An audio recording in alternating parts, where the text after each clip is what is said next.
Hi, my name is Adrian Menzie, and my company is called H&F Foods. I'm a recent graduate from the University of Windsor, where I studied business administration, and I originally grew up on a farm outside of London, Ontario. We address basically three key issues within the market.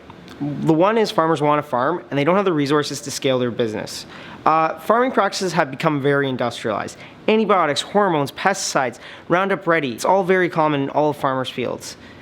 Many farmers use no social media or marketing to promote themselves.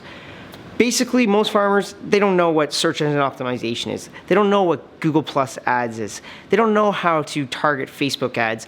This leaves them with really the mainstream markets to sell to. They really have a hard time finding their own channels and their own form of distribution. Our value proposition is H&F Foods distributes custom cuts of locally sourced Ontario organic and grass-fed meats to health-conscious, high-income families straight to their door.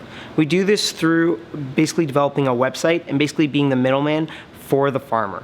We take all the farmers that we know basically have antibiotic, hormone-free, pesticide-free products, and we market them on our website. On the other side of things, we offer the consumer full customization of their product, from single products, quarters, halves, and fulls. So what we do for the consumer, we educate them on different products within the market: organic, grass-fed, natural. We offer, again, full customization cuts of our meat, and then we take that product from the butcher and we deliver it straight to the consumer. So what we do for our farmer, we provide marketing for the farmer's products. Basically, before we even purchase any products, we set an agreed price for the farmer's products. Afterwards, when we've agreed to that set price, we bring them straight to the consumer. Furthermore, we also provide scheduling and organization for our farmer. We are creating a back-end login on our website where the farmer will be able to go on and provide scheduling and know the exact dates that he has to bring his animals to the butcher. And basically this allows the farmer to be a lot more organized than he normally would be. So the H&F Foods team basically consists of myself, Adrian Menzie. I am a University of Windsor graduate. I studied business administration until 2016. And I have currently recruited another University of Windsor business administration graduate, and Giuseppe Marchese, and he will be handling sales and marketing in the following months. So basically at the Epicenter, there is three main mentorship partners that I rely on personally. One is Professor Francine Schlosser. She is the head director of the Epicenter. Jerry Simpson, who has multiple years of experience with consulting and runs his own consulting firm called Polaris.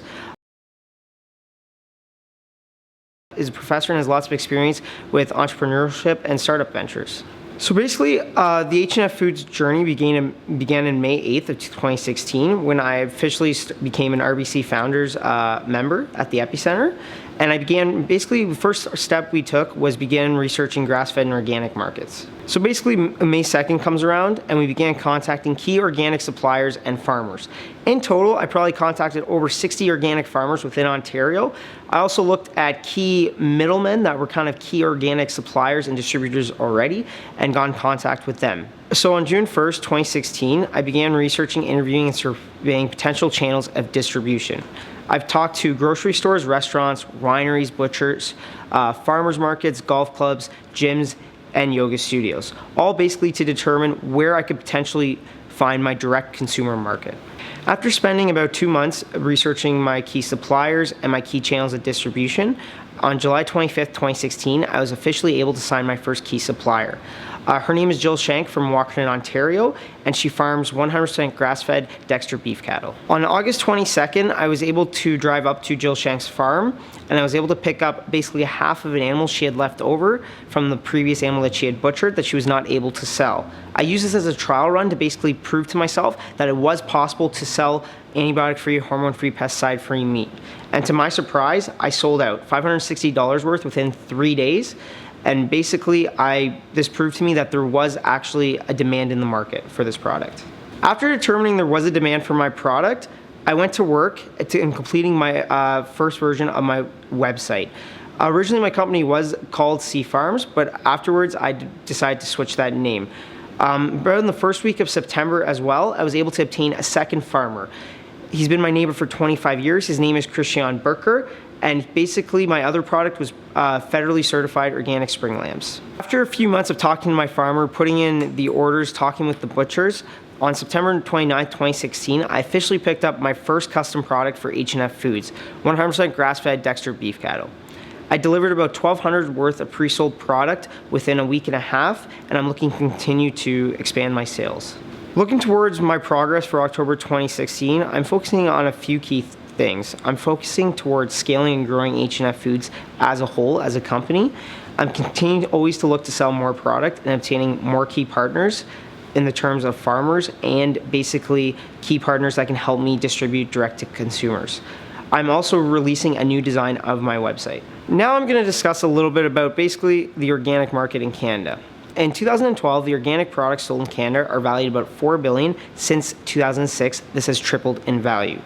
58% of all Canadians were buying some form of organic products in 2012. The total organic food sales in 2012 was $3 billion, and out of this, meat sales made up $272 million, which has tripled from 2016. I'm now simply going to break down the revenue and expense model for my products. My first product is 100% grass-fed Dexter beef cattle. The revenue I make per cattle is around $3,800. My total expense is about $1,950. About $1,500 of that goes directly to the farmer to purchase the actual animal.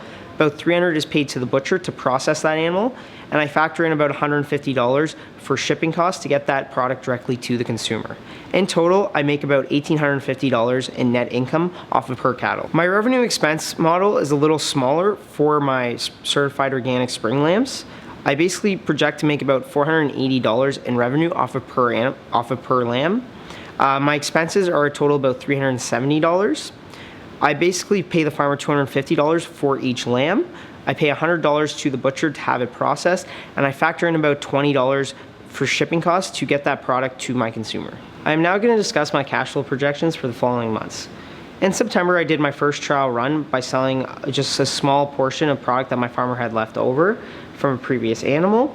I made about $560 in revenue.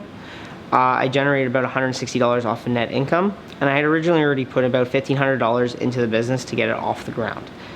When October came around, I've already sold about $1,200 worth of product. My total expenses for that product was about $857, and the net income generated off of that was $350. By the end of November, I hope to have sold out of all my product from the previous month. It'd be about a revenue of an additional $560. The expense on that will be about $360, and I hope to make an additional $2,160. After November, I will hopefully be cash flow positive. So looking forward down the road in the upcoming months, I hope to really focus on my 120 spring lambs I have available. This will potentially give me another $57,000 in additional revenue, and I will hope to make about $13,000 in potential net income off those spring lambs. I will also continue to focus on growing my overall supply and continuing to add more additional key partners in other product categories and the current product categories that I have.